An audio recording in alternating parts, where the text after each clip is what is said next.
Bayan ha, unahin natin itong kay Trillanes at kay Bongo. Nako po, sa totoo lang mga kababayan, nga, itong kay Trillanes, kay Bongo, mga kababayan, ay talagang maganda po ito. Kasi ang sabi dito mga kababayan ay matibay ang ebidensya ni Trillanes, no, laban kay Bongo. Nako po, ito mga kababayan, kung hindi po ito tawag dito, malusutan ni Bongo, talaga namang ewan ko lang. Kasi yung naalala nyo ay nanawagan po si Bongo ng tawag dito, dasal. Diyos mio Marimar. Di ko alam kung bakit dasal ang panawagan ni Bongo na hindi naman siya namatayan. Pangalawa, hindi naman siya nagkasakit. 'Di ba? Diyos mio Marimar. Bakit ganun mga kababayan? Ano to, paawa? Ayan, Sir Eduardo Pulido, Miguel of shoutout po. So ito po, unahin natin na mga kababayan. Ito po ay galing sa Bilyonaryo News Channel. Ayan, may sakit kasi sa ulo. Ayan, ito na. Nakakuha ng 7 billion pesos worth of projects yung tatay at kapatid ni Bongo because of the influence nilang dalawa ni Duterte. Patay. Walang pwedeng ibang dahilan kung paano nila nakuha yun. Kalokohan para Ma'am Ana Estrabon, hello po. Ayan, at kay Ma'am Jana Calunya, Mama Jorda, hello po. So, yun po mga kababayan, narinig ninyo ang sabi ni Senator Antonio Trillanes or dating senator na nakakuha ng mahigit 7 billion, no, na DPWH project or pera ng 7 billion itong tatay ni Bongo at ang CLTG Builders sa pamamagitan ng influence ni Digong noong presidente pa ito si Digong ng Pilipinas noong 2016. Ito po. para kay dating Senador Sonny Trillanes ang paghugas kamay ni Senator Bongo. Idiniin kasi ni Go na hindi niya tinulungan ang kanyang pamilya sa kanilang government contracts at hindi niya raw kilala ang tinaguriang flood control king and queen na sina Curly at Sara Diskaya. Ama ng Senador si Desiderio Go, ang owner ng CLTG Builders.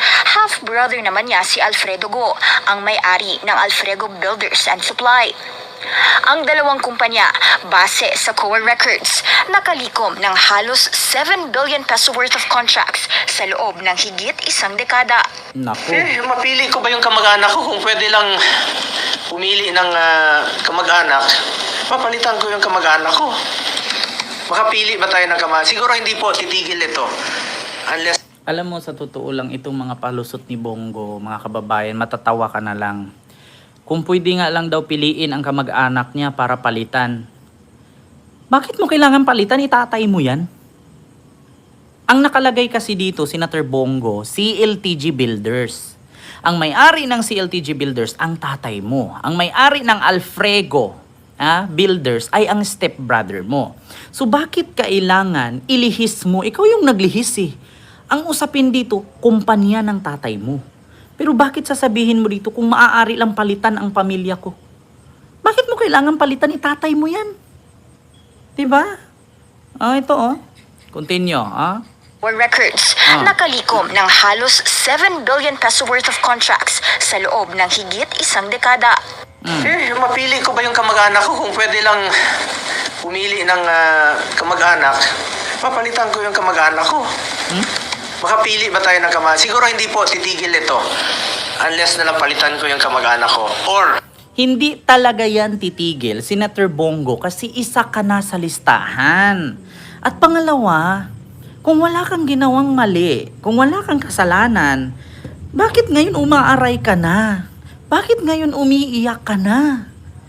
Diba kung ako sa sarili ko, kung alam ko sa sarili ko na konsensya ko na malinis ako, wala akong ginawang gusot, wala akong ginagawang mali, bakit ako natatakot? Diba? And that's be it. So, investigate it. Kung mapatunayan, magpakulong. Kung hindi mapatunayan, balikan mo. Ganun lang yun eh. At saka, Diyos ko, bakit kailangan palitan? Hindi mo, alam nyo sa totoo lang, Senator Bongo, Kung ang mga DDS tanungin mo, yes, ipagtatanggol ka nila kasi mga bubong DDS yan nakasuporta sa iyo eh. 'Di ba? Pero kung mga matatalinong tao, kakamping, loyalista, dilawan at oposisyon, Liberal Party, hindi kasi kami mga bobo at tanga na hindi makakaintindi. Tandaan mo, una, hindi mo itinanggi na sa inyo yung CLTG Builders. Pangalawa, hindi mo itinanggi na tatay mo ang may-ari niyan. Pangatlo, hindi mo rin itinanggi dyan sa media na hindi sa inyo yan. 'Di ba? So, ibig sabihin, ano pa bang itatanong namin? 'Di ba? Ano bang itatanong namin? Unang-una, nung yung pumutok yung issue na yan, hindi mo tinanggi. Wala kang sinabi, ay hindi sa amin yan, hindi ko alam yan. Di sana maintindihan namin. Kung itinanggi mo yan, maintindihan namin. Ang problema, wala kaming narinig sa'yo na itinanggi mo yan. So sa madaling salita, inamin mong sa inyo yan. Ang tanong kasi dito, Senator Bongo, walang problema dyan. Kung sa inyo man yung CLTG Builders at Alfrego Builders, walang problema dyan. Kung sa inyo. Ang problema lang dyan ay conflict of interest yan. Bakit? Ulitin ko. Mamaritis Mos ni Hilo po. Ulitin ko, Senator Bongo. Senador ka, meron kang posisyon sa gobyerno at nakasaad sa saligang batas na kapag may posisyon ka sa gobyerno, senador ka, congressman, mayor o kung ano pa, bawal kang tumanggap or ang pamilya mo, kamag-anak mo or kaibigan mo ng proyekto na malapit sa'yo kasi ang tawag doon ay conflict of interest at may possibility na makasuhan ka ng plunder. Pag nakasuhan ka ng plunder at napatunayan, walang piyansa yun, makukulong ka habang buhay, reclusion perpetua. Yun po yun. Yan kasi ang masakit sa inyo eh. Dati kayong tagapunas ng tae ng amo ninyo, naging senador kayo. Kaya yan ang napapala ng mga senador na hindi naman nag-aaral para maging senador. 'Di ba? Yan ang napapala. Kasi meron nga tayong kasabihan, pag pumasok kayo dyan sa legislative power, either Congress or Senate, make sure na kayo ay nakapag-aral ng abogasya. Mahirap kasi pupasok kayo sa Senado nang wala kayong alam. Diba? Kaya yan ang nangyayari sa inyo. Mga mangmang kayo. Diba? Yan ang totoo.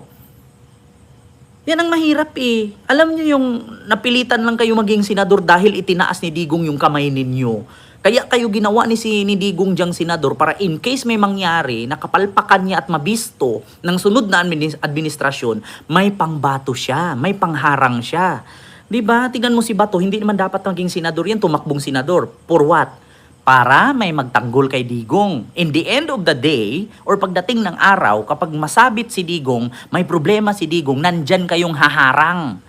Diba? Yan ang katotohanan. Hindi kayo nandyan para sa tao. Hindi kayo nandyan para gumawa ng batas. Nandyan kayo para harangin ninyo yung mga kabulastugan ni Digong noon nung siya ang nasa power at kapag nasilip ni Marcos, kayo yung haharang. Kayo yung kokontra. Kaya nandyan kayo, ginawa kayong puppet. Hanggang ngayon, kahit nasa posisyon kayo, si Digong ay wala sa power, puppet pa rin kayo ni Digong. Diba? Yan ang totoo.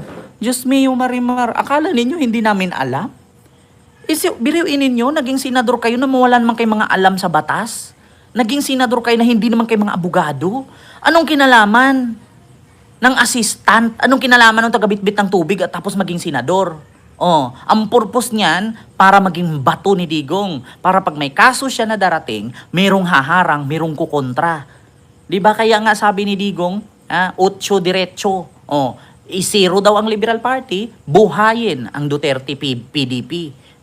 Para pag dumating ang araw, mabulilyaso si Sara, mabulilyasi si Digong, merong haharang sa Senado. 'Di ba?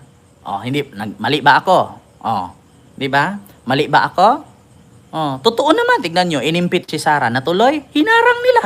Sino ang nagharang? Si Bato, si Bongo, si Aimee, si Marcoleta, sino pa? Chis Escudero, Villanueva, Jinggoy Estrada. Di ba halos lahat? Puro DDS. Kaya sa totoo lang mga kababayan, mahirap kasi na magiging senador kayo na wala kayong alam. Kaya tignan nyo. Ngayon sasabihin mo, kung pwede lang palitan ang pamilya ko.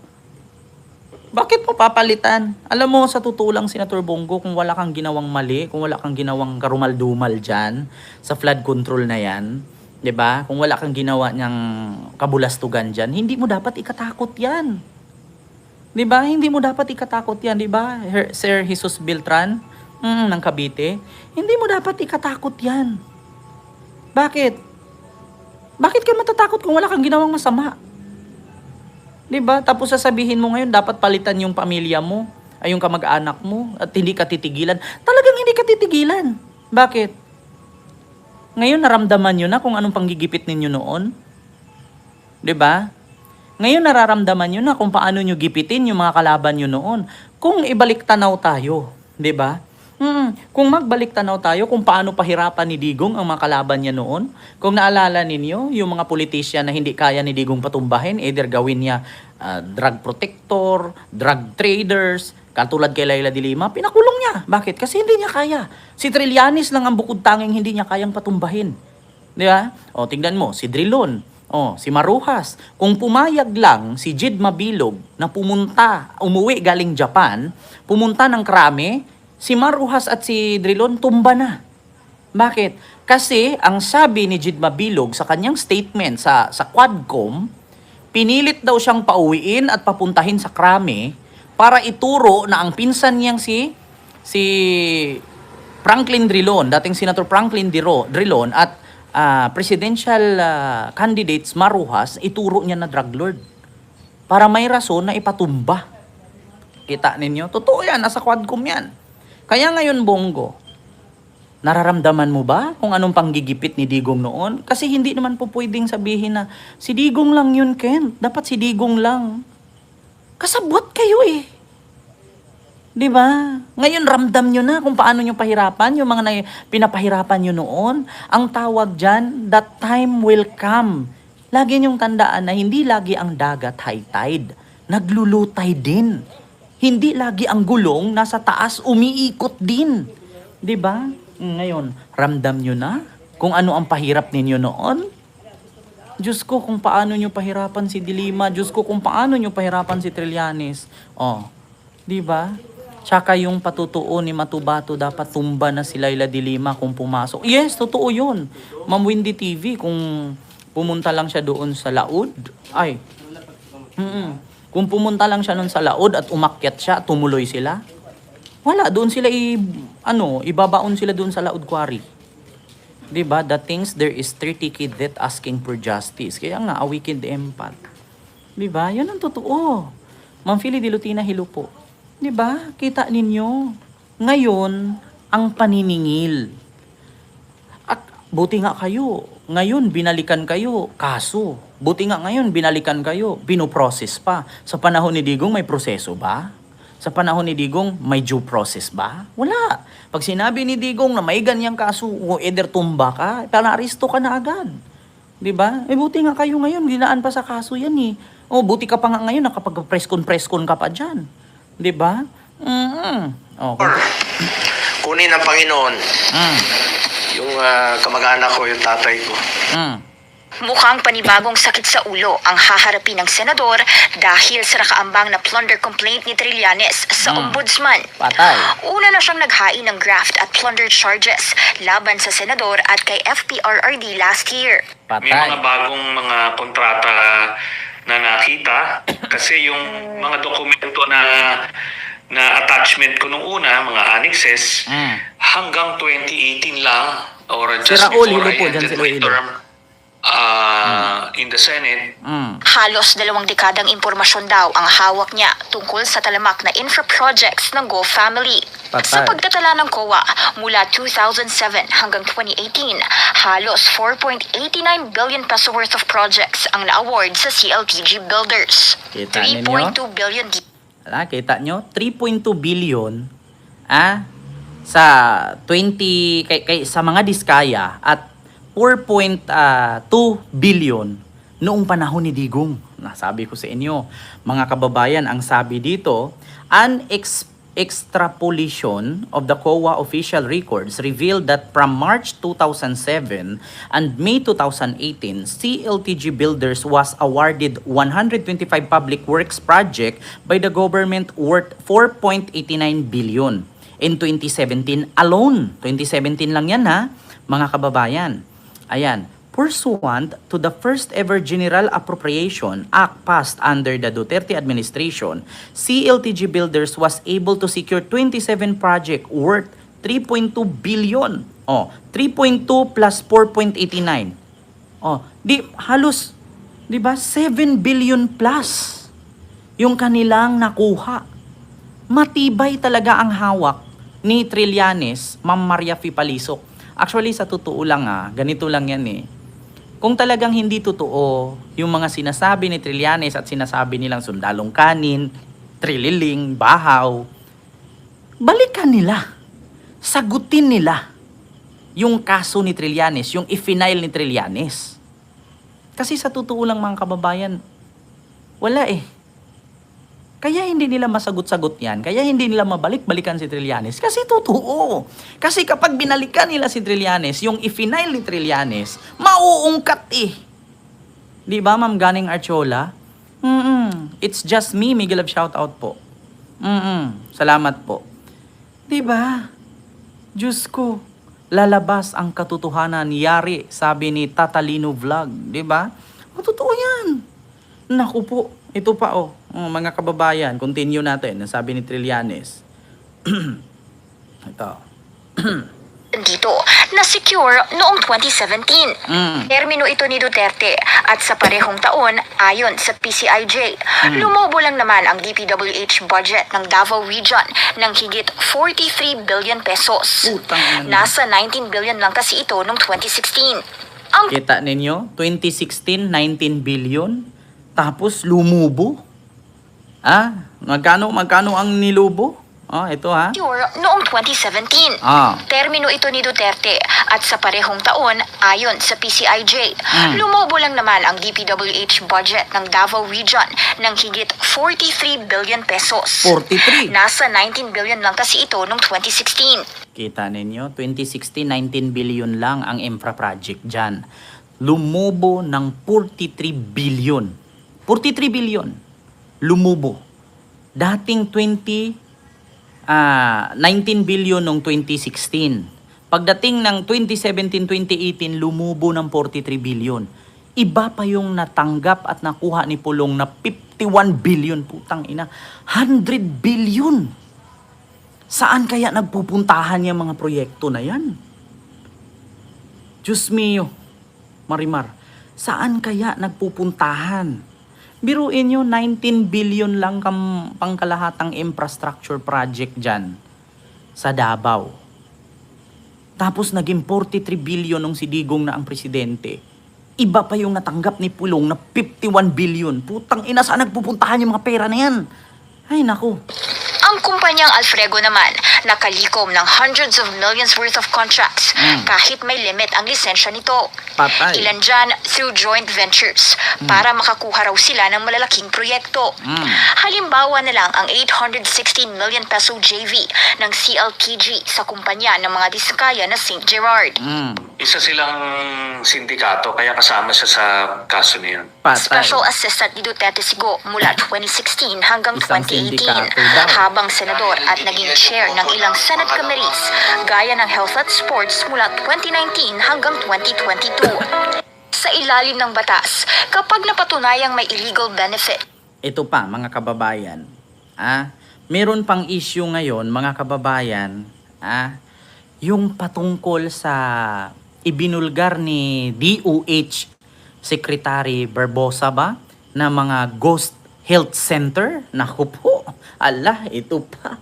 Yung mga super ghost health center na ibinulgar ni Barbosa. Barbosa ba yun? DOH Secretary, daming lamok Diba? Mga kababayan, napanood nyo ba yon kay si Claire Castro? Naku po, si Michael Villarin, Miguel of Shoutout. Diba? Nakita nyo yon? Napanood nyo ba yon? Yung kay si Claire Castro? Naku, kung nakita nyo lang, pati ba naman yan may ghost pa rin. Si Herbosa. Herbosa tuloy. Herbosa. Naku, yung ghost health center. Naku po, putragis na yan. Kahapon lang daw binuksan yung health center, sabi ni Sir Michael Villarin. Kung hindi pala ini-inspection ni PBBM yan, hindi mabubuksan. Nako, ilang taon na yung kinukontrata nila, ilang taon na yung pinunduhan at nabayaran na yata. Tapos, kahapon lang nabuksan. Patay kang bata ka dyan. Alam nyo, karagdagang sakit sa ulo yan. Di ba? Sakit sa ulo yan, mga kababayan. Di ba? Kimchi per V and kay kay Bayot na, ito ba, si Bayot ba to? Na DDS? Diyos mio Marimar. Kita ninyo, mga kababayan, talaga namang mabigat-bigat ito. Mga kababayan, masakit sa ulo ito. 'Di ba? So, ayan, at least mga kababayan, narinig nyo po yung patungkol sa sinabi ni Sentry. Ito pa, mga kababayan. Na at least 50 million ang pamilya ng isang opisyal dahil sa influence nito. Pwede silang managot dito. Ngayon, niluwagan na ng ombudsman ang patakaran sa pagsilip sa SALN o financial documents ng government officials. Ganito mga kababayan. According dito sa sinasabi ng Bilyonaryo News Channel, patungkol dito sa sinasabing conflict of interest. Actually, sinabi yan ni A Weekend Empath dyan sa comment section na, Kent, paano ba mapasok sa conflict of interest at makasuhan ng plunder ang pamilya ng politician na tumanggap ng proyekto sa gobyerno? Ibawal nga yun kasi ang tawag doon is conflict of interest. Ganito po kasi ang rules niyan sa batas, mga kababayan. Halimbawa, kumubra ka ng proyekto. Halimbawa, ako isang senador, tapos yung kapatid ko isang kontraktor. Ngayon, ako si senador, binigyan ko siya ng proyekto na 100 million. 'Di ba? 100 million dun sa kapatid ko. Ngayon, ang mangyayari diyan, pasok na po 'yun kasi bakit? 50 million lang. Pasok ka na doon sa plunder case na conflict of interest. 50 million lang na project na tinanggap mo, pasok na 'yon sa plunder case sa conflict of interest. So, halimbawa, yung kapatid ni Bongo tumanggap ng 326 million, pasok na pasok. Yeah? Tapos yung tatay niya tumanggap ng 7 billion, ay pasok pa sa pasok. Talaga namang toasted pa. Kung tinapay yan, talagang toasted na yan. Cookies na yan kung lumabas. Diba? Yun po kasi ang rules, mga kababayan. Kung halimbawa ako, isang congressman, yung kapatid ko kontraktor, kumuha siya ng 100 million halaga ng project, pasok po yun. Pasok sa banga. Tapos lifetime imprisonment, buong buhay, life sentence ang tawag doon. Reclusion perpetua, walang piyansa, kulong habang buhay. Diyos mio Marimar. Diya, kita ninyo? 50 million na project lang tanggapin mo. Kung halimbawa ako senador, kapatid ko kontraktor, 50 million project lang, pasok ka na sa conflict of interest, pasok ka na sa plunder case, and lifetime. Reclusion perpetua. Tapos ngayon, manghihingi kayo ng dasal. Ba't ka magdadasal? Nagkasakit ka ba? Sakit sa ulo? Patay. Plunder is lifetime imprisonment. It's better in the ICC, in The Hague. Diba? Yeah. Yun, mga kababayan. So, pasok ba sa conflict of interest si Bongo? Pasok ba yung 50 million project na nakobra nila? Lagpas pa nga, billion pa nga eh. Yung sa kapatid niya, 326 million. Pasok na pasok sa plunder case yun at sa conflict of interest. Yung sa tatay niya, 7 billion. Mas lalong toasted cookies na ang labas doon. Pasok na pasok. Wang-wang na ang resulta. Luwang na luwang. Di ba? Alam mo, sa totoo lang ito may nag-comment, Kent Garcia, the unreliable political analyst. Ano daw? Diyos mio Marimar, hindi po ako political analyst, vlogger po ako, tanga. Hindi ako si tawag dito, yung Llamas, Ronald Llamas, hindi po ako political analyst, tanga. 'Di ba? So, ito po yung sunod, mga kababayan. Alam nyo, minsan, alam nyo mga DDS, ito bago ako mag-proceed sa sunod na topic, bago kayo mag-comment dyan, magbasa kayo. Kung anong ibig sabihin ng pinagsasabi ninyo. 'Di ba? Magkaiba po yung political analyst sa political vlogger. Yeah? Ang political vlogger nagre-react yan sa mga pangyayari, sa mga balita, may sources. 'Di ba? O nagbabasa tayo ng balita at nagbabasa din tayo kung ano ang consequences at conclusion sa ating nirereaksyonan. Magkaiba po kami sa mga political analyst nga. Diyos ko, mga DDS, magbasa kayo, nakakahiya kayo.